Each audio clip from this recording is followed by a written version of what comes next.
အား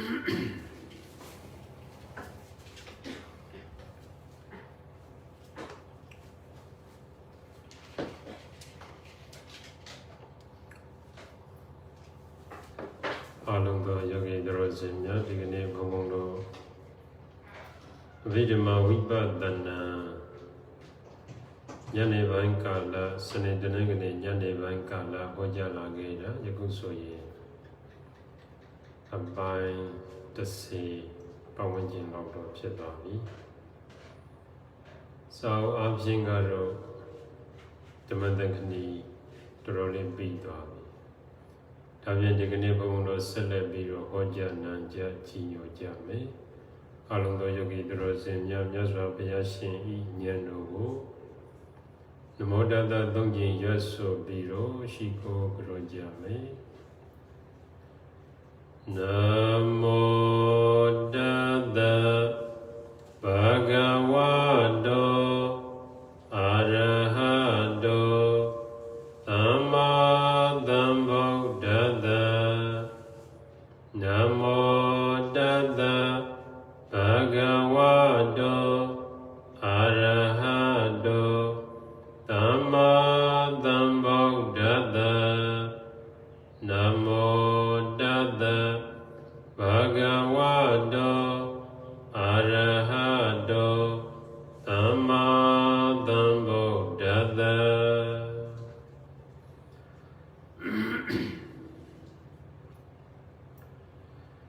ယောဂီတော်စင်များသက်သောသက်သာခန္ဓာကိုယ်ဣရိယာပုဂ္ဂိုလ်ယူပြီးတော့တရားတော်ကိုနာခံမှတ်သားနိုင်ကြပါပြီ။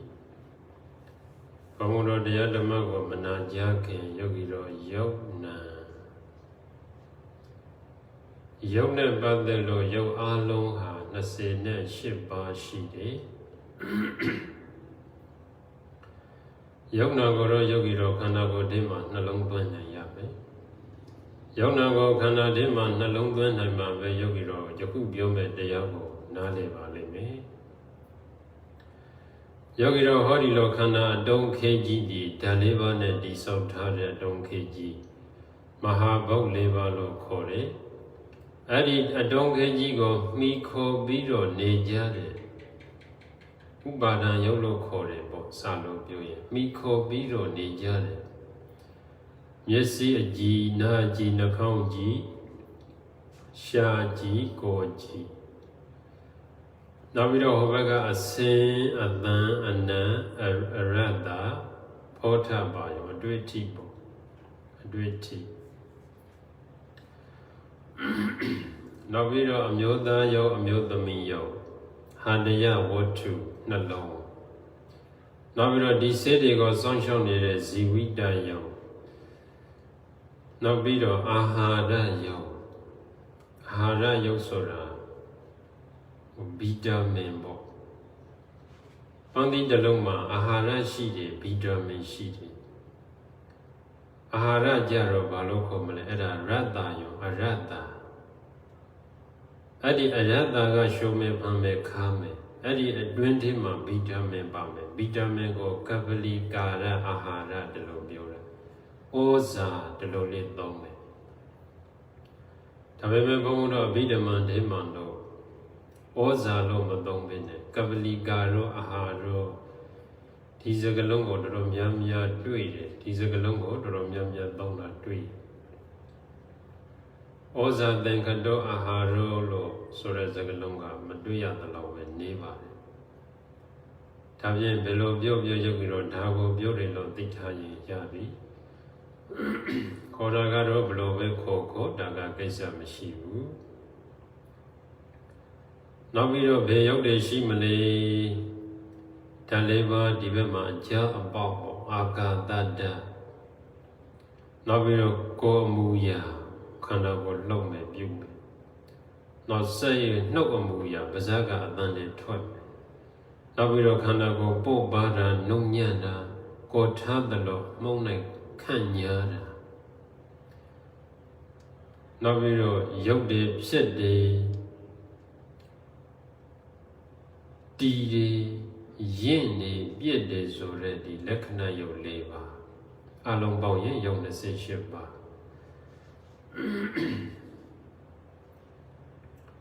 အလုံးပေါင်းရင်အဲ့ဒါရုပ်28ပါးရှိတယ်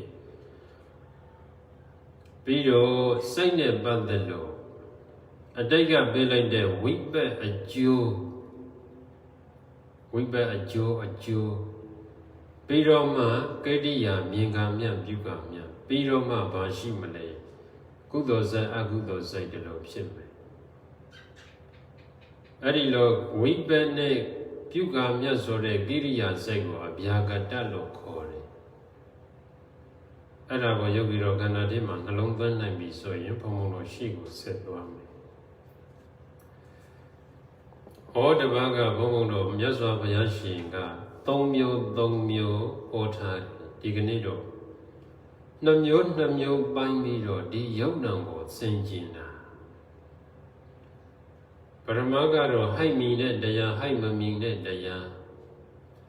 ဘာတွေလုံးဟိုက်မီတာကကုသိုလ်မှာလောဘဒေါသမောဟအကုသိုလ်မှာဆိုရင်တော့အလောဘအဒေါသအမောဟပြုကမြတ်ဆိုရင်တော့အလောဘအဒေါသအမောဟ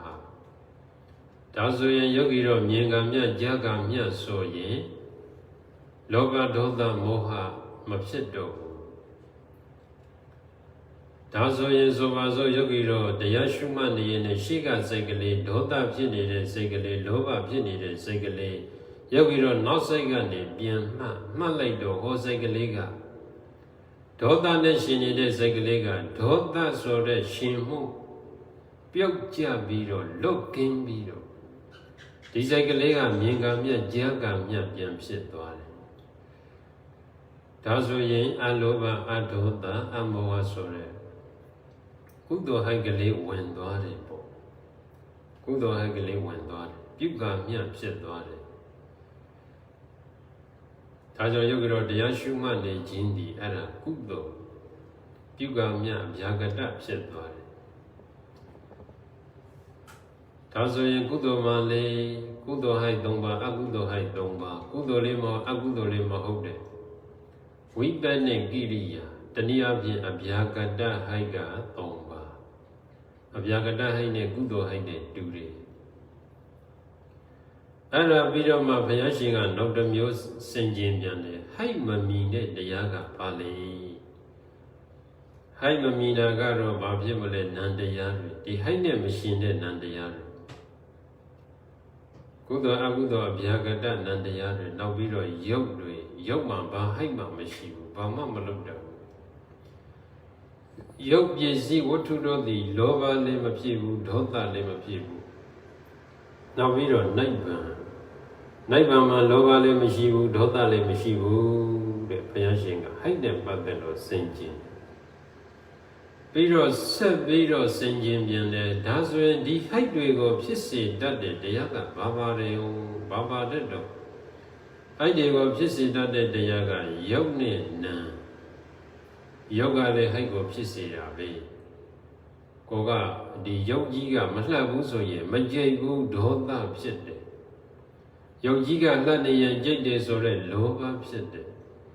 ဒါဆိုရင်ဒီယုတ်ကြီးဒီဟိုက်ကိုဖြစ်စေတဲ့တရားခံဖြစ်သွားတယ်နောက်ပြီးတော့နန္တရားဝေဒနာသဉ္ညာသင်္ခါရဝိညာဏဆိုတဲ့နန္တရားသည်ဟိုက်ကိုဖြစ်စေတယ်တဲ့ဟိုက်ကိုမဖြစ်စေတဲ့တရားကဘာတော့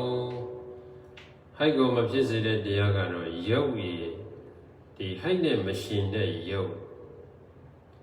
ဟိုက်နဲ့မရှင်တဲ့နန္တရားပြီးတော့နိဗ္ဗာန်ဒီလိုပြန်ခွေးရယုတ်ရှင်းတူပေမဲ့နံရှင်းတူပေမဲ့သဘောတရားရှင်းတော့မတူဘူးပေါ့ဟိုက်ကိုမဖြစ်စေဘူးဆိုကြတဲ့ကနန္တရားမှလည်းပဲပြုကမြတ်မြင်ကမြတ်ဆိုတဲ့ဒီနန္တွေဖြစ်မှာပေါ့အဲ့ဒါကမြတ်စွာဘုရားရှင်ဟိုက်နဲ့ပတ်သက်လို့ဆင်ခြင်တာဒါယောဂီတို့ကကျမ်းဖြင့်လေးပေါ့နောက်ပြီးတော့ဘုရားရှင်ကနောက်တစ်မျိုးထပ်ပြီးတော့ဆင်ခြင်ပြန်တယ်ကံဆိုတဲ့အတိတ်ကအကြောင်းစိတ်ဆိုတဲ့ပြစ္စုပန်ဥဒ္ဓဆိုတဲ့မပုံမသုံးအောင်စောင့်ရှောက်ထားတဲ့ဒီသဘော အာဟာရကံစိတ်ဥတုအာဟာရဆိုတဲ့ဒီအကြောင်းတရား၄ပါးကြောင့်ဖြစ်တဲ့တရားတွေကဘာတော့ကံကြောင့်စိတ်ကြောင့်ဥတုကြောင့်အာဟာရကြောင့်ရောက်ဒီကံစိတ်ဥတုအာဟာရကြောင့်ဖြစ်တယ်နန္တရားကတော့ကံကြောင့်ဖြစ်တယ်နန္တရားကတော့ကံကြောင့်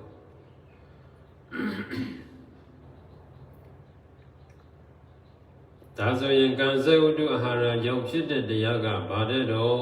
လို့မြတ်စွာဘုရားဆင်ခြင်လိုက်တာယုတ်နံနှစ်ပါးကိုတွေ့တယ်ယောဂီတော့ဒီယုတ်ဒီခန္ဓာဒီပုံသဏ္ဍာန်ယောဂီတော့အတိတ်ကယူလိုက်တဲ့ကံကြောင့်ဒီအနေထားဒီပုံသဏ္ဍာန်ထွက်တယ်နန္တရားကလည်းအတိတ်ကယောဂီတော့လူဘဝလူခန္ဓာကိုရခြင်းဆိုတဲ့ကံကြောင့်စိတ်ကလေးနံကလေးပါလာတယ်ဒါကြောင့်ရောက်တဲ့နံဒီကံကြောင့်ဖြစ်၏စိတ်ကြောင့်ကြတော့ဘသူဖြစ်တာတော့စိတ်ကြောင့်ဥတုစိတ်ကြောင့်ယုတ်ကြီးဖြစ်တာဒီယုတ်ကလှုပ်တော့မယ်ဆိုရင်လှုပ်ရှင်တဲ့စိတ်ကလေးကြောင့်လေကိုဖြစ်စေတယ်လေကမှတွန်းတော့ဒီလေကြီးကရွေ့ဒီရုပ်တုံးကြီးကရွေ့သွားတာဒါဆိုရင်စိတ်ကြောင့်လေကိုဖြစ်စေတယ်လေကြောင့်ရုပ်ကြီးရွေ့တာရုပ်ကြီးရွေ့တာကိုတော့အမူအရာလို့ခေါ်တယ်ကာယဝိညာဉ်ကိုယ်အမူအရာဝစီဝိညာဉ်နှုတ်အမူအရာစကားကလည်းဒီလိုပဲပြောခြင်းတဲ့စိတ်ကလေးကြောင့်လေကိုဖြစ်စေတယ်လေကမှဒီပါဇက်တွေပါတယ်လှုပ်တာဒါဆိုရင်စိတ်လေအမူအရာစိတ်ကြောင့်လှုပ်တာမဟုတ်ဘူးစိတ်ကြောင့်လေကိုဖြစ်တယ်လေကမှအမူအရာကိုဖြစ်စေတာတဆင့်ပြီးမှတဆင့်သွားတယ်ဒါကြောင့်လှုပ်ရှင်တဲ့စိတ်ကြောင့်မလှုပ်ဘူးဆိုတာလေဖြတ်တဲ့လူတွေဆိုရင်တော့သိတာတယ်လေဖြတ်နေတဲ့လူတွေသွားကျင်တာပေါ့လေဖြတ်နေတဲ့လူတွေသွားကျင်တာပေါ့ဒါပေမဲ့လှုပ်လို့မရဘူးဘာလို့လေပြနေလို့ဒါဆိုရင်ယုတ်ကြီးဖြစ်ဖို့အတွက်စိတ်လေးလိုတွေနောက်ဥတုတော့အများကြီးအမျိုးအစားတွေတော့အများကြီးရှိတယ်ဒီမှာလိုရင်းလေးပြောတည်သွားတဲ့ပုဂ္ဂိုလ်မကြခင်ပုတ်သွားတယ်ဘုံတော့မတည်သေးတဲ့ပုဂ္ဂိုလ်ကတော့ပုတ်မသွားဘူးတည်သွားတဲ့ငါယခေတ္တတည်းမထိရင်ဘလို့မှအဆင်မပြေဘူးမတည်သေးတဲ့ငါတွေယခေတ္တတည်းမထိတော့လေမပုတ်ဘူးဘာကြောင့်လဲဘုံသမာဆိုတဲ့ဥတုတစ်မျိုးစောင့်ရှောက်ထားလို့ဥတုတစ်မျိုးစောင့်ရှောက်ထားလို့နောက်ပြီးတော့အာဟာရကြောင့်ဒီယုတ်ကြီးထွားလာတာအာဟာရမရှိရင်ယုတ်ကြီးမကြီးထွားနိုင်ဘူးဒါဆိုရင်ကံကြောင့်စိတ်ကြောင့်ဥတုကြောင့်အာဟာရကြောင့်ယုတ်ဖြစ်တယ်ကံကြောင့်နာမ်ဖြစ်တယ်အလကားဖြစ်တာမဟုတ်ဘူးဘုရားရှင်ကဆင်ခြင်တယ်ပြီးတော့နောက်တစ်မျိုးဆင်ခြင်ပြန်တယ်သူကနှစ်မျိုးကိုဒုက္ခနိခေပဒုက္ခဆိုတော့နှစ်မျိုးနိခေပဆင်ခြင်တာပေါ့နှစ်မျိုးမှာသွင်းပြီးတော့ကြည်တာကံစေဥတုအာဟာရကြောင့်မဖြစ်တဲ့တရားကဘာပါတဲ့တော့နိဗ္ဗာန်ပဲရှိတယ်ဘုံတို့မှာ၄မျိုးပဲရှိတယ်ဘလို့ပဲစကလုံးတွေအများကြီးပြောရောက်ဆိုတဲ့တစ်မျိုးနာဆိုတဲ့တစ်မျိုးနာမစိတ်ရှိမယ်စေတသိက်ရှိမယ်ပေါ့ရောက်ဆိုတဲ့တစ်မျိုးနာဆိုတဲ့တစ်မျိုးနိဗ္ဗာန်ဆိုတဲ့တစ်မျိုးဒါဆိုရင်အလုံး၃မျိုးနာကိုမှစိတ်နဲ့စေတသိက်ခွဲရင်၄မျိုးဒီ၄မျိုးပဲရှိတစ်မျိုးမဟုတ်တစ်မျိုးဒီလိုလှစ်ပါသွားနေမှာဒီ၄မျိုးကိုပဲအဓိကမူတည်ပြီးတော့ဘုရားရှင်ကမျိုးစုံခေါင်းစည်းတက်ပြီးတော့ဆင်ကျင်တာ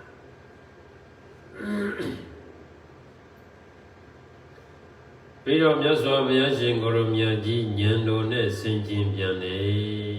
မြင်အပ်သောတရားကပါတဲ့တော့မြင်အပ်သောတရားကတော့ယူပါယူအစင်အတန်ကိုဘုံတော့မမြင်ဘူး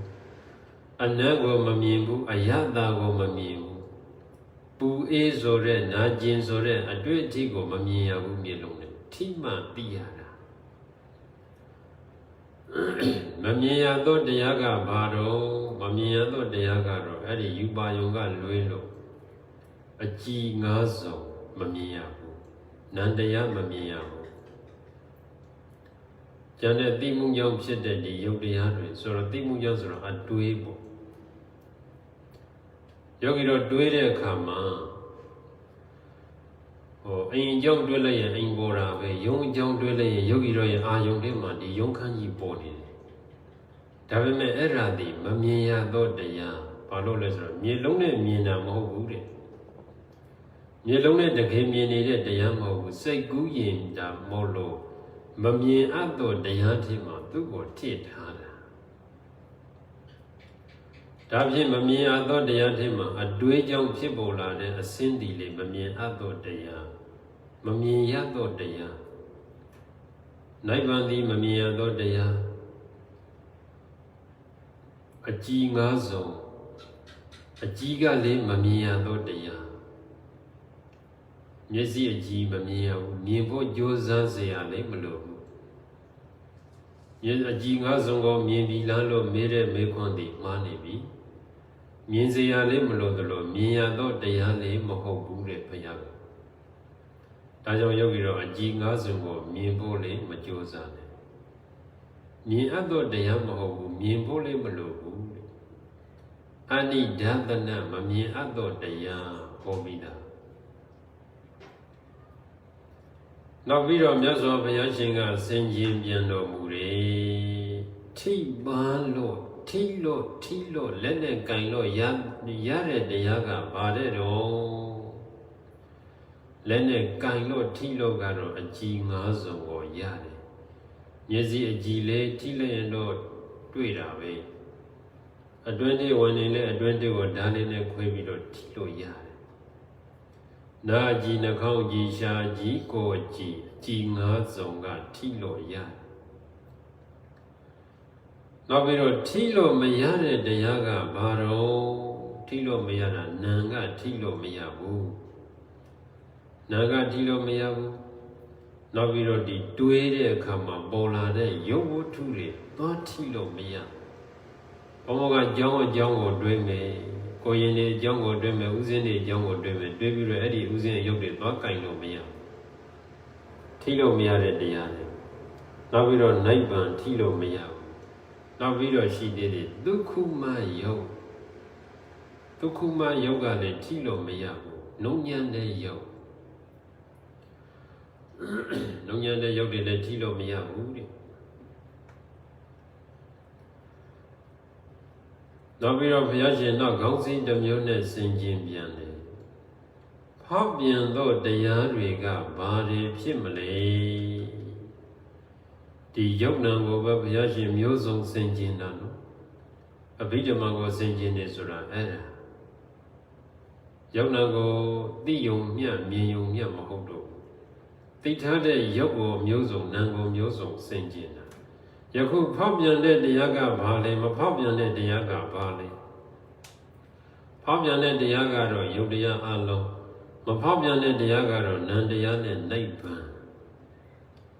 ဆိုတော့ဒါကတော့ယုတ်လို့အမျိုးမျိုးပူလိုက်အေးလိုက်မလုပ်တတ်ဘူးယုတ်လို့မနာကျင်တတ်ဘူးမထွက်တတ်ဘူးမပူတတ်ဘူးမအေးတတ်ဘူးရွှေမထွက်တတ်ဘူးနံတရားမှာဒါပေမဲ့ဇာတိမှာတော့တချို့နေရာတွေမှာနံကိုလည်းပဲသူကဖောက်ပြန်နေလို့တော့သုံးတယ်တုတ်တန်တယ်ထင်ဘူးဖောက်ပြန်နေဆိုတာဒီနံတွေအမျိုးမျိုးဖြစ်တာကိုဆိုလိုတာဟောဘက်ဇာနဲ့ဒီဘက်ဇာဆန့်ကျင်ဘက်ဖြစ်နေတာတော့မဟုတ်ဘူးသူ့အတိုင်းပဲနဲ့သူမှန်တယ်ပြောလို့ရင်ဆိုလို့ရင်ကတော့မှန်တယ်နောက်ပြီးတော့ဘုရားရှင်ကဆင်ခြင်ပြန်တော်မူတယ်လောက၌အကျုံးဝင်သောတရားလောကတရားပေါ့ဒီဘက်လောကုတ္တရာမဟုတ်ဘဲနဲ့မဲ့ဖို့ဆိုတဲ့လောကုတ္တရာမဟုတ်ဘဲနဲ့လောကမှာဖြစ်တဲ့လောကလူသားတွေနေ့စဉ်ကြားနေမြင်နေရတဲ့တရားတွေကဘာတော့လောကနဲ့အကျုံးဝင်တဲ့တရားကတော့ကုသိုလ်အကုသိုလ်ဗျာကတ ယုတ်တရားနံတရားပေါ်နောက်ပြီးတော့ဒီကိလေသာဖြစ်ပေါ်အာယုံတွေအလုံးရှင်းရှင်းပြောရင်တော့မေဖို့နိဗ္ဗာန်ကလွေလို့ဉာဏ်နာအလုံးဒီလောကတရားပဲဉာဏ်နာအလုံးဒီယောဂီတို့လောကတရား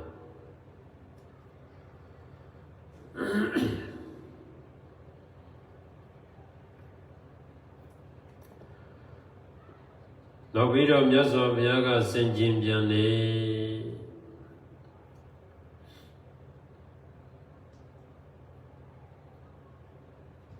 စိတ်ဖြင့်သိအပ်သောတရားတွေကဘာတဲ့တော့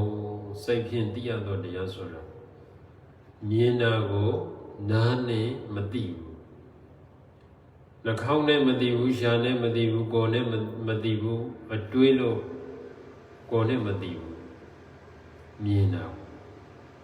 မြင်စရာအာယုံကိုနားနဲ့သွားသိခိုင်းလို့ကြည့်ခိုင်းလို့မရဒါဆိုရင်ကြားစရာအတန်ကိုလည်းပဲမျက်လုံးနဲ့သွားပြီးတော့ကြည့်ခိုင်းလို့မရဘူးနားနဲ့နှာခေါင်းနဲ့သွားပြီးတော့နားရှုခိုင်းလို့မရဘူးရှားနဲ့သွားပြီးတော့ဘယ်အတန်လဲလို့စုံစမ်းခိုင်းလို့မရဘူးအတွေ့အထိနဲ့သွားစုံစမ်းခိုင်းလို့မရဘူးအဲ့ဒီလိုပဲနားရှုမှသိလို့ရတဲ့အနံ့ကိုလေမျက်လုံးနဲ့သွားခံလို့မရဘူးနားနဲ့အနံ့သွားခံလို့မရဘူးရှာနဲ့ယတ္တာသိရတဲ့အယတ္တာကိုလည်းပဲမျက်လုံးနဲ့ခံစားလို့မရနားနဲ့ခံစားလို့မရနှာခေါင်းနဲ့ခံစားလို့မရအတွေ့အထိနဲ့ခံစားလို့မရဘူးပူအေးကိုကာယအကြည်နဲ့မှတွေ့ထိလို့ရတယ်အဲ့ဒါကိုမျက်စိနဲ့သွားလို့မရဘူးဒါဖြင့်စိတ်ဖြင့်သိအပ်သောတရားသူ့နေရာနဲ့သူ့ကံတန်းနဲ့သူ့အလုပ်သူလုပ်ကြတာနောက်ပြီးတော့မြတ်စွာဘုရားရှင်ကဆင်ခြင်ပြန်တော်မူတယ်ဒါကြတော့ယောစီတတ်သောတရားအနေနဲ့အာလဝစိတ်ကလေးတွေဘလို့ယောစီထွက်ပြီးတော့ဟိုဘက်မှာကိလေသာဖြစ်တယ်လေဒီသဘောနဲ့ယောစီတတ်သောအာလဝတရားတွေကဘာတဲ့တော့အာလဝဆိုတာ၄ပါးရှိတယ်ကာမတဝဘဝတဝဒိဋ္ဌာတဝအဝိဇ္ဇာတဝအာတဝဆိုတာယောစီးတာဘယ်မှာယောစီးတယ်လဲအာယုံ၅ပါးကာမဂုဏ်တရားမှာယောစီးတာမြင်တော့လေလိုချင်တယ်ကြားတော့လေနားရှုတော့လေယတ္တာအတွေ့အထိယောဂီတို့လိုချင်တဲ့အာယုံက၅မျိုးပဲရှိတယ်မြင်တာကိုလိုချင်တာလားအရာဝတ္ထုမြင်နေရတဲ့အရာဝတ္ထုအစင်းကိုလိုချင်တာလားအတန်ကိုလိုချင်တာလားအနတ်လားအယတ္တလားအတွေ့အထိလားတွေးရင်လေတရားတွေပဲပြန်တွေးတာဒါဆိုရင်မြင်နေရတဲ့အရာဝတ္ထုလားအတန်လားအနတ်လားအယတ္တလားအတွေ့အထိလားရုပ်ကတော့လိုချင်တဲ့ပစ္စည်းတွေမြောက်များစွာဖြစ်တော်လည်းပဲတကယ်က၅မျိုးပဲရှိအဲ့ဒါကိုကာမဂုဏ်တလို့ပြောတယ်ကာမအာယုံတလို့ပြောတယ်ကာမတဝအဲ့ဒီကာမတွေမှာမြင်တဲ့နေရာမှာကြားတဲ့နေရာမှာစိတ်ကလေးကယောစီးတာယောစီးတယ်ဆိုတာစိတ်ကလေးသွားကတ်တယ်ပေါ့စိတ်ကလေးသွားပြီးတော့ရောက်သွားတာနောက်ပြီးတော့ဘဝတဝဘဝကိုလိုချင်တာဘဝကိုလိုချင်တာ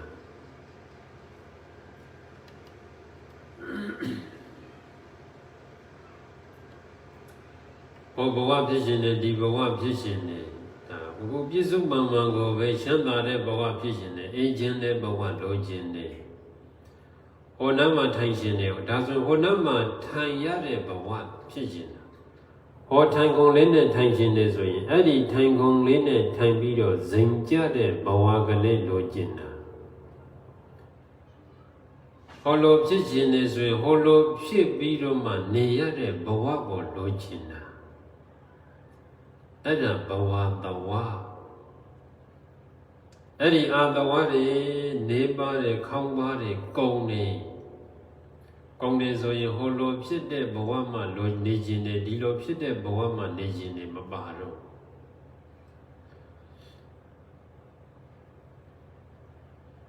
နိုင်ငံတော်ကြီးအေးချမ်းမှနေခြင်းနဲ့မအေးချမ်းရင်မနေခြင်းဘူးအဲ့ဒါတွေလည်းမပါတော့ငါမြေလုံးရှိမှဘလို့လေးတွေမြင်ခြင်းနဲ့တစ်တိုးတဲ့သွားရင်လည်းပဲတစ်ပင်တွေစိမ့်လန်းဆိုပြေနေတာမြင်ခြင်းနဲ့စိမ့်လန်းဆိုပြေစွာဖြစ်နေလိုတဲ့ဘဝတဝအဲ့ဒါအန္တဝကိလေသာကုံတွေခေါင်းပါတယ်ဆိုတာအဲ့ဒါတွေအဲ့ဒါကိုယောဂီတို့ကဘာမသိညာမသိကိုယ်စိတ်ကလေးနဲ့တိုင်းပြီးတော့ဟိုဟာမလောက်ရကောင်းလားဒီဟာမပြောရကောင်းလားဆိုပြီးတော့မတိုင်းနဲ့ဟိုလိုဖြစ်ခြင်းတဲ့ဘဝဒီလိုဖြစ်ခြင်းတဲ့ဘဝမရှိတာဘာသွားလို့မလဲမေတ္တာပို့ယုံကတွေတော့ကြံတာမရှိဘူး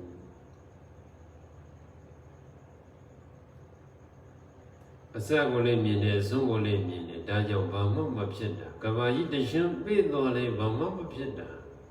ဟိုအရင်ကပြောဘူးလေအဲ့ဒီလိုဖြစ်အောင်လေယောဂီတို့ကနေနိုင်ရမယ်ကျင့်သုံးရမယ်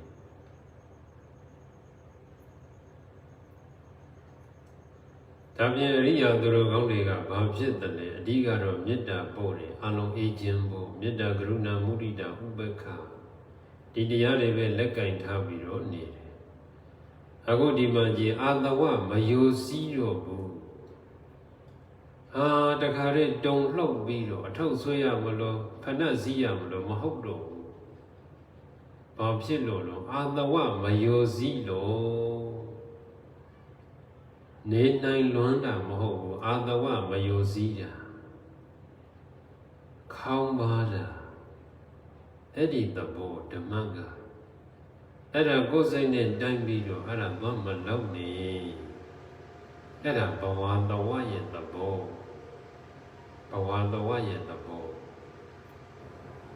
ညဆိုရင်မိလေးလင်းပြီးတော့သာသာရရမြင်ခြင်းနဲ့အဲ့ဒါအဲ့ဒီဘဝကိုတောင်းတတ်တာလာလေးပတ်တာလိုခြင်းနဲ့အဲ့ဒီဘဝတောင်းတတ်တာအဲ့ဒါကြောင့်ဘုန်းတော်အရင်ကလည်းပြောဘူးတယ်တောထဲတောင်ထဲသွားရင်သာရတယ်ဟုတ်နေတာကိုယ်စိတ်နဲ့ကိုတကယ်တော့မဟုတ်ဘူးသူကိလေသာအာတဝဖြစ်နေနားမလည်ဘူးတရားတော့ရပြီဘယ်ရမလဲဟိုမှာအာတဝကြီးသွားပြီးတော့ပြုစုစောင့်ရှောက်နေတာမမြင်ဘူးနောက်တော့မှမဟုတ်သေးဘူးငါမှားလိုက်နေခြင်းကိလေသာကြီးကိုပြုစုစောင့်ရှောက်နေတဲ့ဆရာကြီးလုပ်နေတာကိုယ်စိတ်ကိုပြန်ဆင်ခြင်ပြီးတော့ဒီဟာတွေကိုပြန်ရှုမှတ်ရတယ်တတိပြန်ထားရတယ်ပေါ့နောက်ပြီးတော့ဒိဋ္ဌာတဝဒိဋ္ဌိဆိုတာအယူမှားတာအမြင်မှားတာငါလို့ယူတယ်ယောက်ျားမိန်းမလို့ယူတာနောက်အဝိဇ္ဇာတဝအမှားမှန်နားမလည်ဘူးအဝိဇ္ဇာအမှားမှန်နားမလည်ဘူး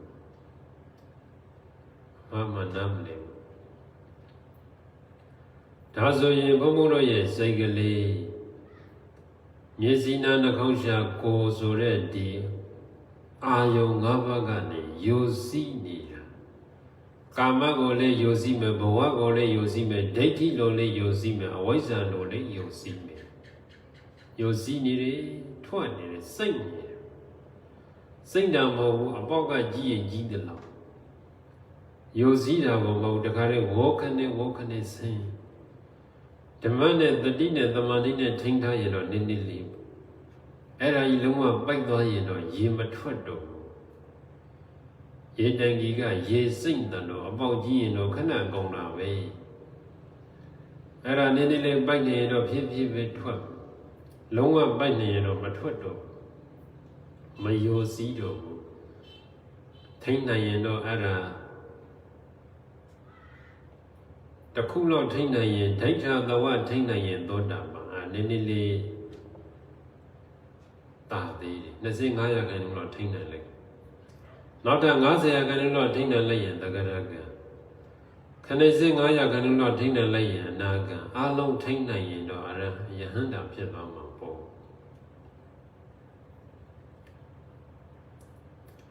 ဒါဆိုရင်ဘုရားရှင်ကပြန်ပြီးတော့ဆင်ခြင်ပြန်တယ်သူက2မျိုးလို့ပြောထားတာပေါ့ဒုက္ခနိကေပ2မျိုးဆိုတော့အာတဝယုံစည်းတဲ့တရားကပါလေမယုံစည်းတဲ့တရားကပါလေသူဆင့်ကျင်ပဲတခုပြန်လာရအာတဝမယုံစည်းတဲ့တရားကပါလေမယုံစည်းတာကတော့အခုလိုအာတဝမှကင်းတဲ့အခုကအာတဝနဲ့မရှင်တဲ့နံတရားတွေစိတ်ကလေးတွေနောက်ပြီးတော့ယုတ်ကြီးကဘာမှမလုပ်တတ်တော့အာတဝမယုံစည်းတော့တေချာတာကတော့ယုတ်ကြီးသည်အာတဝမယုံစည်းဘူးလုံးဝမယုံစည်းဘူးနာမတော်မှယုံစည်းတဲ့နာမယုံစည်းတဲ့နာရှိမယ်ယုံစည်းတဲ့စိတ်ကလေးယုံစည်းတဲ့အရှင်ခါမယုံစည်းတဲ့အရှင်ခါပေါ့ပြောရရင်တော့ဒါဖြင့်တော့နိဗ္ဗာန်ကလည်းအာတဝယုံစည်းမှုမရှိတော့ဘူးကိလေသာယုံစည်းမှုမရှိတော့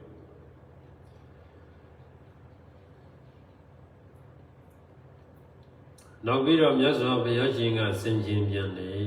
လောဘဒေါသမောဟဆိုတဲ့အာတဝရဲ့အာယုံလောဘဒေါသမောဟဟုသောယိုစီးတာယိုစီးမှုလောဘဖြစ်ဖို့ယိုစီးတယ်ဒေါသဖြစ်တယ်မြင်လိုက်တာနဲ့ဒေါသဖြစ်တယ်မြင်လိုက်တာနဲ့လောဘဖြစ်တယ်ဒါယိုစီးလိုက်တာအဲ့ဒီရဲ့အာယုံကဘသူတွေတော့အဲ့ဒီရဲ့အာယုံကတော့ယုတ်တရားနံတရားယုတ်ကြီးကြည့်ပြီးတော့လေယုတ်ကြီးတော့လိုချင်နေဆိုတဲ့ယိုစီးမှုနာကိုကြည့်ပြီးတော့လေကြိတ်တယ်မကြိတ်ဘူးဆိုတော့လိုက်ပြီးတော့ပြန်လေခံစားမှုအဲ့ဒီမှာထွက်လာလိမ့်မယ်ဒါကြောင့်လောဘဒေါသမောဟဒီယိုစီးဖို့အာယုံဒီယုတ်လေးဖြစ်နိုင်တယ်နာလေးဖြစ်နိုင်တယ်ဒါကြောင့်ဘုံဘုံတော့ပေါ်သမျှယုံနာသတိထားနေရတာမယိုစီးအောင်လို့သတိထားနေရတာမဟုတ်ရင်တော့မရဘူးဘယ်ပေါက်ကထွက်လို့ထွက်မှမသိနောက်ပြီးတော့မြတ်စွာဘုရားရှင်ကဆင်ခြင်ပြန်လေအာတဝရဲ့လောဘဒေါသမောဟတွေမယိုစီးတဲ့အာယုံကပါလေမယိုစီးတဲ့အာယုံကတော့မေတ္တရားဖို့တရားနိဗ္ဗာန်ဒါဆိုရင်အဲ့ဒီကလွေးတော့ကျန်တဲ့တရားတွေယိုစီးမှာပေါ့နောက်ပြီးတော့မြတ်စွာဘုရားရှင်ကအဲ့ဒီအာတဝနဲ့ပဲဆက်ပြီးတော့ဆင်ခြင်တယ်အာတဝနဲ့ရှင်တဲ့တရားကဘာတော့ရှင်နေဆိုတာအတူဖြစ်တာနန္တရားအာတဝနဲ့မြေတဲ့တွေးနေတယ်ရှင်နေဆိုတာတွေးနေတာကတ်နေနန္တရားအာတဝဆိုတာနန္တရားကပဲဖြစ်တာလေအာတဝနဲ့မရှင်တဲ့တရားကဘာလဲအဲ့ဒီအာတဝကိုဖြစ်စေတတ်တဲ့နာမ်ကလွေလို့ကြံတဲ့စိတ်တွေစိတ်စေတဲ့သိတွေရဲ့ရုပ်ရဲ့နိဗ္ဗာန်ရဲ့ရုပ်ရဲ့နိဗ္ဗာန်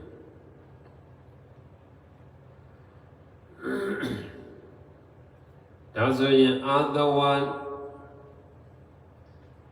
ဝလေးဖြစ်တယ်အာတဝရဲ့အာယုံလေးဖြစ်တယ်အာတဝဆိုယိုစီးဖို့လေးဖြစ်တယ်ယိုစီးဖို့အတွက်တစ်ဖက်မှာအာယုံလေးဖြစ်နေတယ်အဲ့ဒါကဘာတော့အဲ့ဒါကလိုချင်မှုလောဘခက်ထန်မှုဒေါသမသိမှုမောဟဒါဆိုရင်တစ်ဖက်မှာအာတဝအာယုံပဲဖြစ်ပြီးတော့အာတဝဖြစ်ဖို့စိတ်ကလေးယိုစီးဖို့အတွက်အာယုံတော့ဖြစ်တယ်သို့တော့ယိုစီးတာမဟုတ်ဘူးအဲ့ဒီတရားကဘာတော့လို့ဆိုရင်ယုတ်နံတဲ့ယုတ်ဒါဖြင့်အဓိကတော့ယုတ်ကတော့ဒီမှာကျင်းကျုပ်ကတော့စိတ်ကလေးတွေဟာယိုစီးတယ်အာယုံ၅ပါးမှလည်းယိုစီးတယ်ဘဝတဝဘလိုဖြစ်ရှင်တယ်ဒီလိုဖြစ်ရှင်တယ်ဒိဋ္ဌာတဝငါယောက်ျားမိန်းမလို့အယူမှားတယ်အဝိဇ္ဇာတဝအမှားမှမသိဘူးလောကမှာကျင်းနေတယ်ဒေါသတွေဖြစ်လိုက်လောဘတွေဖြစ်လိုက်တိုက်ကြခိုက်ကြပစ္စည်းဥစ္စာတွေယူကြဒါကိုပဲအဟုတ်ထင်ပြီးတော့ပျော်ပါအဟုတ်ထင်ပြီးတော့ပျော်ပါတရားခိုက်ကြပြောကြဇောကြဆေးကြကိရိကြဘုရားဘာသောတတိယလေးဆိုတော့ဘုရားမဟာမြိုင်တို့တင်မှာ တောင်ကုန်းလေးတကုန်းကိုတက်သွားတော့အဲ့ဒီမှာတိတ်ခေါက်သမားတွေပါသွားတယ်မစင်တပုံတွေ့မစင်တပုံတွေ့တော့ပထမတော့ကြော်သွားတလန်းနှစ်လန်းလောက်ကြော်သွားကြော်သွားတော့ကိုအဲ့ဒါနဲ့တတိယတော့ပြန်ကြည့်တော့အဲ့ဒီမှာလောက်ကလေးပထမတော့တက်သွားကလေးကတော့တွေ့တယ်လောက်တယ်တခါတည်းပြိုပါစတော့အဲ့ဒါနဲ့မစင်ဆိုတော့တလန်းတလန်းကြော်သွားတော့နည်းနည်းဒီလောက်ကလေးတွေစိတ်ဝင်စားတာနဲ့ပြန်ဆောက်ပြီးတော့စွန့်ကြောင့်ထိုင်ပြီးတော့အဲ့ဒီမစင်ပုံရှစ်တစ်ထားပြီးတော့ထိုင်ကြည့်အိုးလောက်ကလေးတွေပျော်ပါနေလိုက်ကြတာကြီးရဲ့ကောင်းရောငယ်တဲ့ကောင်းရောတခါလေးဟာ happy ကပါအိုးအခုပဲဖြစ်တယ်တရက်လောက်ပဲအသက်ရှင်နိုင်တဲ့တရက်နှစ်ရက်လောက်ပဲအသက်ရှင်နိုင်တဲ့လီလောက်လန်းကလေးတွေဘယ်နဲ့သိရမယ်ဆိုတော့လည်းမသိဟာရောက်နာပျော်ပါနေလိုက်ကြတာအဲ့ဒါလေးကိုသေချာကြည့်မဆုံးနိုင်ဘူးကိုယ်တော်သိမကြည့်ပါဘူးပျော်ပါနေလိုက်ကြအဲ့ဒီမှာလေဆရာကြီးတပါးကြီးရရှိမှာပေါ့ဟိုဘက်ဒီဘက်မသိလို့တိုက်ခိုက်တယ်လေးရှိမှာပေါ့ဟိုဘက်အုပ်စုဒီဘက်အုပ်စုကလေးမရှောင်းလေးကူးလိုက်ဟိုဘက်ကုန်းလေးတဲလိုက်မသိတော့လေတိုက်ခိုက်ကြဟေးငါတို့ဖဲဟိုဘက်ဟဲ့အဲ့ဒါနဲ့ဒီကောင်လေးထိုင်ကြည့်တာမပြီးနိုင်တော့မထူးပါဘူးဆိုထပ်ပြီးတော့တရားထိုင်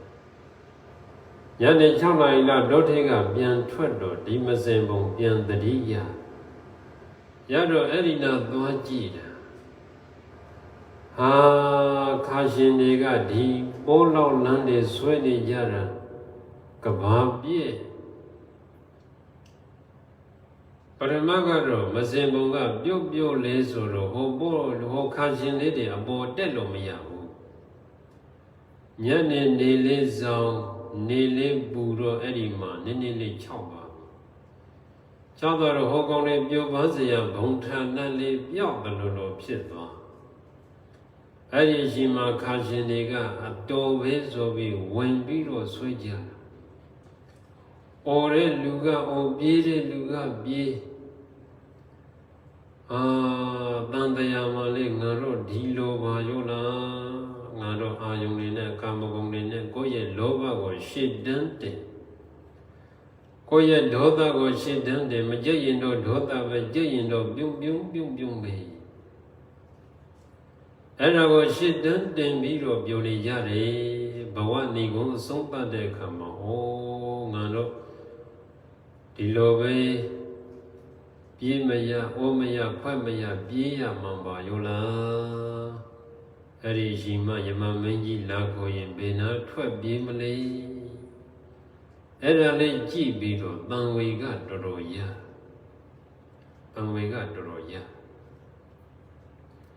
အခုလည်းပဲစိတ်ထဲမှာလိုတစ်မျိုးမလိုတစ်မျိုးကြိုက်တစ်မျိုးမကြိုက်တစ်မျိုးမကြိုက်ရင်ဘာမှဝန်မလေးဘူးကိုယ်သာမကြိတ်လို့ကတော့လူသားဖို့လေးဝန်မလေးဘူးဆေးဖို့လေးဝန်မလေးဘူးပြုတ်ဖို့လေးဝန်မလေးဘူးအရိယာတွေကြတော့တဏှာတွေတဘဝတွေတခန္ဓာတွေကြည်တာမဟုတ်ဘူးခန္ဓာပေါင်းမြောက်များစွာကြည်တဲ့အတွက်ကြောင့်အဲ့ဒီကိစ္စတွေမလုပ်တော့ဘူးမဟုတ်တဲ့ဘက်တော့ပါတာလေးမဟုတ်တယ်လို့အဲ့ဒီကိစ္စတွေမလုပ်တော့ဒါဖြင့်မလုပ်တော့ဟိုဘက်ပါသလားဒီဘက်ပါရသလားဒီလိုလည်းမဟုတ်ပြန်ဘူးအလုံးကိုတော့မေတ္တာနဲ့ပဲဆက်ဆံတယ်မေတ္တာနဲ့ပဲမေတ္တာပဲပို့တယ်ဒါပေမဲ့တန်တရားခရီးရှိရမယ့်အမျိုးတော့မလုပ်တော့ဘူးအဲ့ဒါအာသဝလောဘဒေါသမောဟယောစည်းရင်တော်တော်လေးကြောက်ဖို့ကောင်းနောက်ဆုံးဘယ်သူမှမခံရဘူးကိုယ်ပဲခံရတာတခါဒေါသတွေထွက်နေရင်တော့သိရင်သိပါစေဒီကောင်တစ်ခုဖြစ်သွားရင်ပြီးရောဘုံတော့ကြားဘူးလေ Di tay mà chỉ đi đi cái lễ cả tụi à lúc đi học còn tụi vậy đi xuôi nhớ đi học còn đàn nên không được đàn nhìn mà này học còn dù thà để đi nhớ đàn này học yam xếp rồi đi học cả đủ đi nói đi học còn không được đâu không đàn mà đồ lấy không được đàn không đàn thuê bị rồi họ lúc ăn tệ đó rồi tệ đó rồi dùng mà lấy về thuê số rồi anh đi lo về thuê số ra đấy học bài đấy cho nó cả mất tệ mà xin không đàn bà lo lấy số rồi đồ ta thuê này lo chẳng nào xin nào đi chỉ mà có gì đồ ta có mấy miu lấy ra à ta xí sách thế mà có chi năng lo ta có xí này lấy ra ta có xí này lo học để cho nó không lấy đàn mà để ông không lấy đàn đam nên không lấy đàn yếu thuê số ấy đi lo thuê số rồi nó để gia ý thầu gia là bố đặc biệt là từ biểu hiện gì mà rồi đi đốt ta sinh dòng tập dùng về lâu ra là vô chi năng lo ấy đi đốt ta cái này thì bị đó rồi mà ngàn má lấy chín số ra biết mà ngàn má lấy chín số ra biết màအခုလည်းပဲဘုံဘုံတော်ဒီအာတဝလောဘဒေါသမောဟတွေယုတ်စည်းနေတဲ့အချိန်အပေကိုပဲရောက်ဒါလေးရရင်တော်ပြီမရေကိုပဲဂျွန်ပြလို့စင်ဒါလေးတော့မရဘူးဖယားဒါမျိုးတက်လာအဲ့ဒါမျိုးလည်းမလုံးနဲ့ဉာဏ်နဲ့စင်ကြင်ဒါပြန်ဟုတ်ပြီမြတ်စွာဘုရားကနောက်တစ်မျိုးစင်ကျင်ပြန်တယ်တန်ရော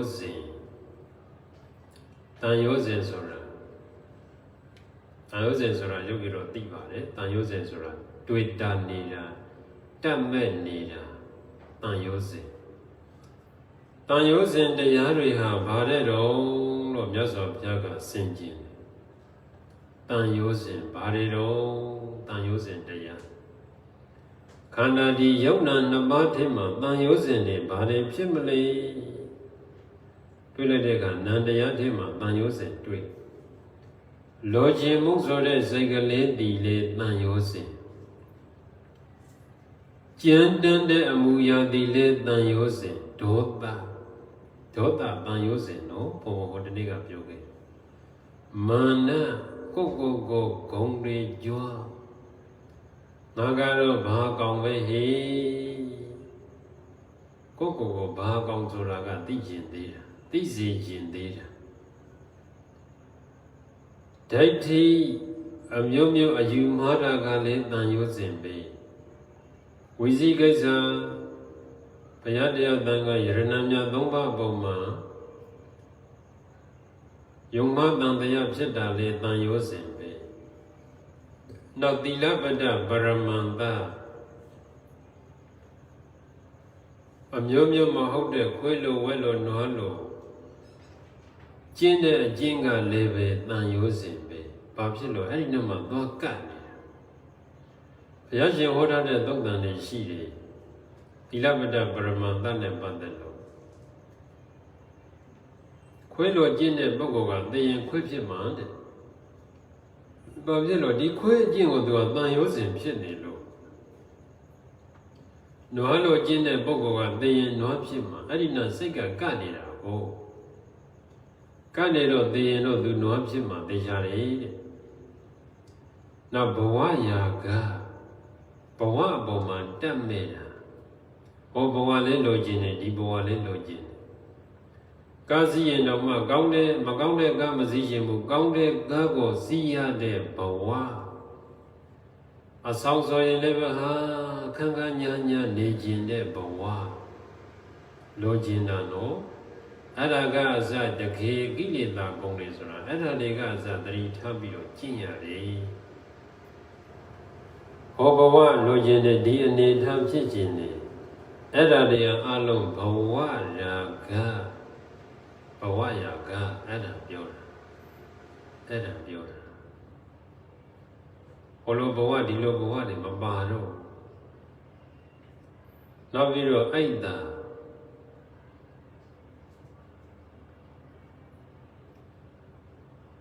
ကမနန်လိုဖြစ်တာမြစ္စရိယဝန်တော်ရီအဝိဇ္ဇာမသိဘူးဒါဆိုရင်ဟုတ်ပြီလိုချင်ရင်လေးယောဂီတို့ဒုတိယကိုရှိခင်တဲ့နှစ်သက်တဲ့တစုံတစ်ခုကိုလိုချင်နေတစုံတစ်ခုလိုချင်လို့တည်သွားရင်အဲ့ဒီနောက်မှာတန်ရုပ်စဉ်ဖြစ်ပြီးတော့တစ်ခုခုဖြစ်တာပဲပိတ်တာတော့ဘာတော့ဖြစ်တယ်ဒုတိယကိုသာသမီတွေဆွေးသိရင်လည်းအဲ့ဒါပိတ်တာတော့ဘာတော့ဖြစ်တယ်ဆိုတန်ရုပ်စဉ်ကြောင့်ဒီတန်ရုပ်စဉ်အမြင်ကလည်းတော်တော်ကြောက်ဖို့ကောင်းတယ်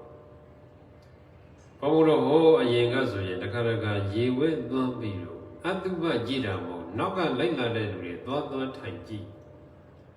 ကားဘောကမစင်ဘူးကခေါင်းထိုးထားပြီးတော့လာတဲ့လူတွေတယောက်ချင်းထိုင်ကြည့်အတုပမကြည့်ဘူးလူကိုကြည့်ကျင်တာဆိုတော့အဝေးကထိုင်ကားဘောကပဲထိုင်နေတာထိုင်နေတော့တလောင်းပြီးတလောင်းလာကြတယ်ပေါ့လာကြတော့သေတဲ့လူကတော့ဘေးရောက်မှန်းတော့မသိဘူးနောက်ကလိုက်လာတဲ့လူကမခွေးနိုင်မခွာနိုင်လို့အဲ့ဒီနောက်မှာမေ့ပြီးတော့အမ်ကျူလင့်ပေါ်တင်သွားရတဲ့လူနာရှင်ကအတုပရှင်ကရှိတယ်အဲ့ဒီတော့မှတန်ရိုးစဉ်ဆိုတာဒီလိုပါရောလားဘာလို့လဲဆိုတော့ဘုန်းတို့က7 နှစ်လောက်ကလေးကဘုန်းကြီးဝတ်ပြီးတော့ဘုန်းကြီးကျောင်းမှာနေတာအိမ်ကိုတစ်နှစ်မှတစ်ခါတော့ပြန်လာတစ်ခါဒီ2 ရက် 3 ရက်ဆိုတော့တန်ရိုးစဉ်မသိဘူးပစ္စည်းဥစ္စာတန်ရိုးစဉ်ရှိပြီမဲ့ဒီမိသားစုတန်ရိုးစဉ်အကြောင်းကြတော့ဘုန်းကြီးတွေကမသိတော့အဲ့ဒါဘုန်းတို့လို့မဟုတ်ဘူးအားလုံးတာဘုန်းကြီးတွေငယ်ငယ်ကလေးကဝတ်တဲ့ဘုန်းကြီးတွေအဲ့လောက်တည်းမိသားစုနဲ့ပတ်သက်လို့တန်ရိုးစဉ်လူတွေလောက်မတွေ့တာတော့ရှိရင်လည်းနည်းနည်းလေးပဲရှိတယ်ဒီစားတယ်လေတန်ရတာဆိုတော့မူမူယူယူမဖြစ်တော့ဘူးဒါဆိုရင်အဲ့ဒီမိသားစုတန်ရုပ်စဉ်ကိုကတော့မရှိတော့မသိဘူးမသိတော့သွားကြည့်တာဟာတဝုနဲ့တဝုဒီလောက်တုံတန်ရုပ်စဉ်ရှိကြတာဗောဟောမှာတခါတည်းတတိကိုမေ့သွားတာမြေတွေထွက်ဟာငိုလိုက်ယိုလိုက်နောက်ကအတုပဖိုက်ထားတဲ့လူတွေကလည်းတိုးပြောတောင်ပြောငြိမ်လေးတယောက်မှမနေဘူးရှေ့မှာသီလပေးနေတယ်နောက်မှာအိုရှင်နာအိုနေတာဘုန်းတော်ဒီမှာရေဝေးမှာဘုန်းတော်ရန်ကုန်မှာဘုန်းတော်မြန်မာနိုင်ငံမှာကျန်တဲ့နေရာတော့မသိဘူးဒီမှာတော့အိုရှင်နာအိုနေကြရေဝဲတော့ထိန်ပင်တော့ရှေ့ကလူကတော့တရဏဂုံယူလို့သီလယူလို့နောက်ကလူကတိုးပြောတောင်ပြောပဲဘာကုသိုလ်မှပါမသောရှိသည်များရှိတာလေးထောက်ဝတ်လာလူများအထင်ကြီးမလားတိုင်းဆိုင်တွေမှာအထင်ကြီးခံရင်သေးတာသူအထင်ကြီးမလားဆိုပြီးတော့ရှိတာလေးထောက်ဝတ်ပြီးတော့အဲ့ဒါတိုးပြောတောင်ပြောပြန်ကြတာပဲဘာတန်ဝေကမှယူပုံလေးမရဘူးအဲ့တော့ကြတော့တန်ရုပ်စဉ်မရှိတော့အေးဆေးပဲမိသားစုကတော့တန်ရုပ်စဉ်တွေရှိတော့ခွေးမရခွာမရလူဖောက်တဲ့ဟာထင်းတော့လိုက်ဝင်မလို့တယ်ဘုံဘုံတန်အဲ့ဒီနောက်ကအဆောင်ဆိုရင်တခါတည်းသွင်းပေးလိုက်မှတကယ်ဝင်မလားတကယ်သွင်းပေးလိုက်မှတယောက်တော့တကယ်များလိုက်နိုင်မလားတကယ်တော့မသေးခင်ပဲသေသွားရင်ဘယ်သူမှနားမကကျင်တော့ဘူးဘယ်အိမ်မှာမှမထားကျင်တော့ဘူးယောဂီတော်အလုံးသေသွားခြင်းတရက်အိမ်မှာမထားဘူးတခါတည်းစေယုံတန်းဖို့ယောဂီတော်တရက်တစ်စီ6မိနစ်သွားမလုံးနဲ့ဘုန်းကြီးပန်းပြီးရှင်းရှင်းကမ္ဘောဟာရွက်မှာအဲ့ဒါကြတော့အသေးကောင်ကြီးကြတော့တန်ရိုးစင်မရှိတော့ဘူးလူလေးသေးသွားရောဟိုဘက်မှာလည်းမိတကြိုလိုက်ရောယောဂီတော်ကတန်ရိုးစင်မရှိတော့ဘူးယောဂီတော်ထားခဲ့တဲ့ပစ္စည်းဥစ္စာကတော့လူကြပြီအဲ့ဒါတန်ရိုးစင်အဲ့ဒီမှာရောက်သွားပြီတန်ရိုးစင်ပြောင်းလိုက်တာအခုနကတော့သူပဲလိုက်သေးတော့မလို့လို့နဲ့ အဲ့ဒါမေ့ပြီးတော့အဲ့ဒါကြံခဲ့တဲ့ပစ္စည်းဥစ္စာကိုတန်ရိုးစင်တွေဖြစ်ပြီးတော့အဲ့ဒါလူကြရဲကြယုံကတဲ့ယောက်ျားအဲ့ဒါမောင်နှမရှင်ဖြစ်တော့တာပဲဒါလေးပစ္စည်းဥစ္စာပေါ်မှာထားတဲ့တန်ရိုးစင်ဒါပြင်နှစ်ဦးနှစ်ဖက်မကြိုက်တော့ယံဖြစ်ကြယံဖြစ်တော့လဲတန်ရိုးစင်ပဲပဋိကစိတ်ထဲမှာတနှုံနှုံဖြစ်နေတာနော်ဒါပဋိကစိတ်ထဲမှာတနှုံနှုံဖြစ်နေတော့ခန္ဓာကိုယ်ကဒေါသတွေထွက်တော့မှပြောမိန်တော့မှစော်မိန်တော့မှဒေါသနဲ့ကြမ်းတမ်းတဲ့အနေထားနဲ့ပြောမိန်တော့မှစော်မိန်တော့မှအဲ့ဒါဆိုရင်တန်ရိုးစင်ပဲတကယ်လို့မြတ်ယောဂီတော့သေသွားရင်သူ့စီမှာသွားပြီးတော့သာသမီဖြစ်ရင်ဖြစ်အောင်မှာကိုယ်ကကုသိုလ်တွေရှိတယ်လေလူဖြစ်နိုင်တဲ့ဇွန်ကြီးကိုမှရှိတယ်ရှိတော့တပည့်တော်ကလူဖြစ်ရပါလို့ဘုရားလို့အာယုံသာပြုဖြစ်နိုင်တယ်ဘာလို့လဲလူဖြစ်နိုင်တဲ့ကုသိုလ်ကိုမှရှိပြီးသားဆိုတော့အာယုံသာညှို့ရင်တော့ဖြစ်ဖို့များတယ်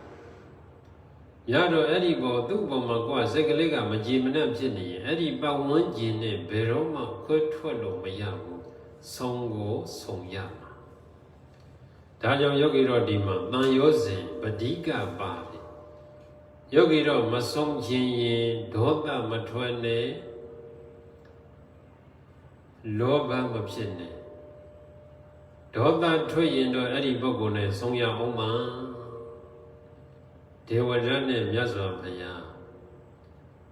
အလောင်းလျာတုံးက950ဇန်နိဗ္ဗာန်ဒေဝရတ်နဲ့ဘုရားပြဿနာတက်တဲ့အခန်းလေးကြီးပဲဘေကဇလည်းအဲ့ဒီဝါကထင်တဲ့ရွေးကုန်သည်အဲ့ဒီကဒေဝရတ်ကသူယူဖို့လောက်ထားတဲ့ရွှေခွက်မရလိုက်လို့အဲ့ဒီမှာဒေါသတွေထွက်ပြီးတော့အဲ့ဒီကလေးကကျုံးသွားတာဘုရားဖြစ်တဲ့အထိပဲဘာဖြစ်လို့ဒီပုဂ္ဂိုလ်ကိုသူကဒီဒေဝရကြီးကအဲ့ဒီဘဝကလေးကကျုံးသွားပြီးတော့မကြည်မနှံ့ဖြစ်လိုက်တာဘဝတိုင်းအဲ့ဒီဒေဝရနဲ့ဘုရားလောင်းနဲ့တွေ့တရွာလေးဖြစ်တမျိုးလေးဖြစ်စီးပွားရေးတူသူငယ်ချင်းတွေဖြစ်ပြီးတော့လည်းပြန်ပြီးရန်ဖြစ်တာပဲပြဿနာတွေဖြစ်တာပဲဒါဆိုရင်ဒါတိဘာကြောင့်လဲလို့မေးရင်ဒေါသကြောင့်ဘုရားနဲ့ဒေဝဒဘာကြောင့်ဖြစ်တာလဲဒေါသကြောင့်ဒေဝဒရဲ့ဒေါသကြောင့်ဘုရားလောက်ကတော့ဒေါသမရှိပါဘူးအဲ့လိုတအားကြီးကျဉ်းတတ်တဲ့ဒေါသတော့မထားဘူးဒါကြောင့်ဒေါသကြောင့်ဆုံးနေတာဒါဆိုရင်ယောဂီတို့လည်းတူတယောက်ကိုမကြိတ်ရင်ဒေါသမထားနဲ့ထားရင်ဆုံးရအောင်ပါတပည့်တော်မှာအယံသဘောကြတာပဲဘုရားဆောင်ရတာဆိုရင်တော့ဒေါသထားကိုရှင်းကိုယောဂီတော်မောင်နှမရှင်းတချို့ဆိုမတိဘူး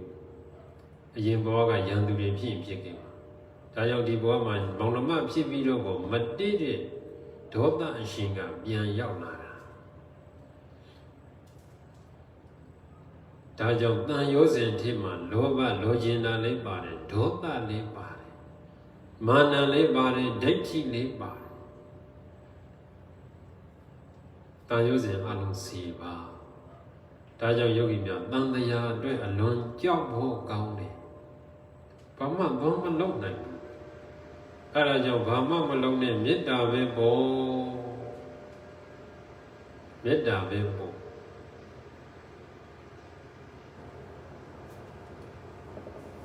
ပြီးတော့မြတ်စွာဘုရားရှင်ကဆင်ခြင်ပြန်တော်မူတယ်တန်ရောစဉ်ဖြစ်ဖို့အာယုံတွေကဗါတဲ့တော့ရုပ်တွေနာမ်တွေရုပ်ဒီလေးတန်ရောစဉ်ဖြစ်စေတာပဲနာမ်ကလည်းတန်ရောစဉ်ဖြစ်စေတာပဲမကြိတ်ဘူးဆိုတာဒေါသဆိုတာစိတ်ထဲမှာဖြစ်တာလေအဲ့ဒီနာမ်တရားကလည်းတန်ရောစဉ်အာယုံပဲတန်ရောစဉ်မဖြစ်တာကဘာတော့တန်ရောစဉ်မဖြစ်တာကတော့မက်တရားဖို့တရားနိုင်ဗံမက်တရားသည်တန်ရောစဉ်မဖြစ်ဘူးနန္တရားသည်တန်ရောစဉ်ရဲ့အာယုံမဟုတ်ဘူးမက်တရားသည်တန်ရောစဉ်ရဲ့အာယုံမဟုတ်ဘူးနိုင်ဗံသည်တန်ရောစဉ်ရဲ့အာယုံမဟုတ်ဘူးနိုင်ဗံသည်တန်ရောစဉ်ရဲ့အာယုံမဟုတ်ဘူး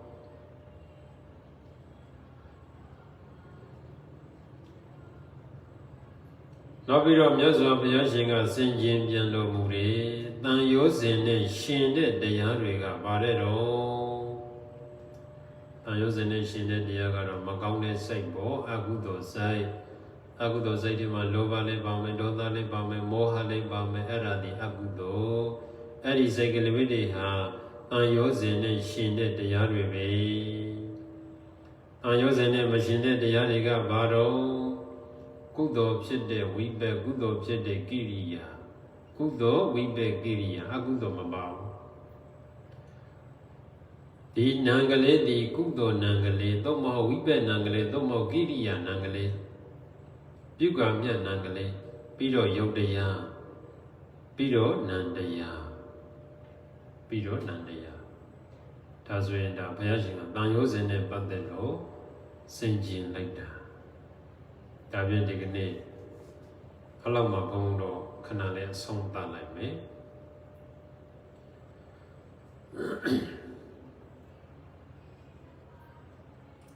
ဒါပြင်ဒီကနေ့အလုံးသောယောဂီသူတော်စင်များနာကြားလိုက်ကြတဲ့ဓမ္မသင်္ကနီအဘိဓမ္မာဝိပဿနာတရားတော်များကိုကျင့်ကြံကြိုးကောင်းအထောက်ကြရသောကောင်းမှုကုသိုလ်ကစေတနာတို့ကြောင့်အလုံးသောယောဂီသူတော်စင်တို့နှင့်တကွမြန်မာနိုင်ငံသူနိုင်ငံသားကမ္ဘာသူကမ္ဘာသားတို့သည်ကျမ်းမှရှင်းသာစွာဖြင့်လောအင်စန္ဒအဝဝတို့နှင့်ပြည့်စုံနိုင်ကြပါစေတည်း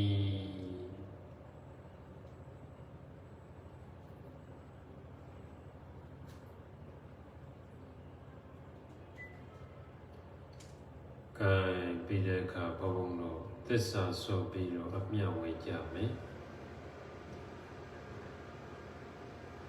ဘုံတို့မနေ့ကပြောလိုက်တဲ့သစ္စာဆိုတဲ့အခါမှာလောဘမပါရဘူးဒေါသမပါရဘူးဒုတိယကိုထိခိုက်စေလိုတဲ့စိတ်ကလေးမပါရဘူးမှန်ကန်တဲ့မေတ္တာဖြစ်နေရမယ်ကရုဏာမုဒိတာဥပ္ပခါဖြစ်နေရမယ်ဒါဆိုရင်ယောဂီတို့ရဲ့သစ္စာအောင်မြင်ပါလိမ့်မယ်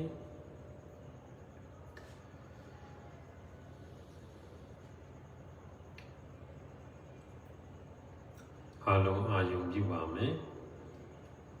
အရှင်ဘုရား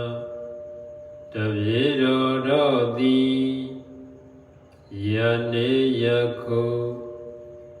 ဝိပဿနာအဘိဓမ္မာတရားတော်များကိုနာကြားကျင့်သုံးပူဇော်ကြရသည်မှမှန်ကန်ပါ၏ဤမှန်ကန်သောသစ္စာတရားကြောင့်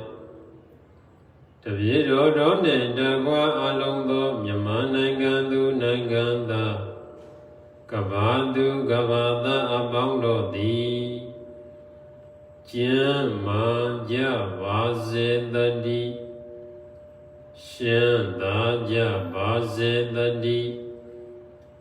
ယောဂဗယတွေကင်းဝေးနိုင်ကြပါစေတည်းစီဝအောက်စာတွေတောတက်နိုင်ကြပါစေတည်းဘုံကံတွေကြီးမားကြပါစေတည်းသစ္စာလေးပါးမြတ်တရားကိုလွယ်ကူစွာထွန်းထွန်း၍သိမြင်တော်မူနိုင်ကြပါစေတည်း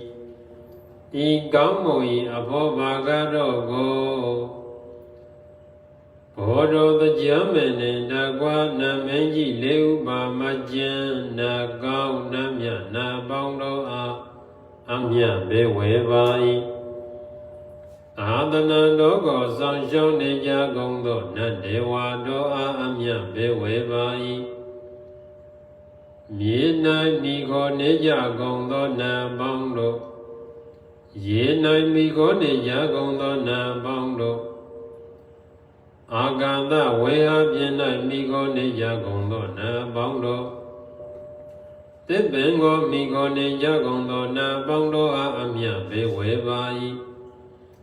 အမြတ်ရကြသည်ဖြစ်ပါစေသာအရှင်ဘုရားကုသိုလ်အမြတ် ယူတော်မူကြပါကုန်လောသာဓုသာဓုသာဓုကုသိုလ်အမြတ်အမြတ်အမြတ်ယူတော်မူကြပါကုန်လောသာဓုသာဓုသာဓုကုသိုလ်အမြတ်အမြတ်အမြတ်ယူတော်မူကြပါကုန်လောသာဓုသာဓုသာဓုအားလုံးကျမ်းမှချမ်းသာကြပါစေ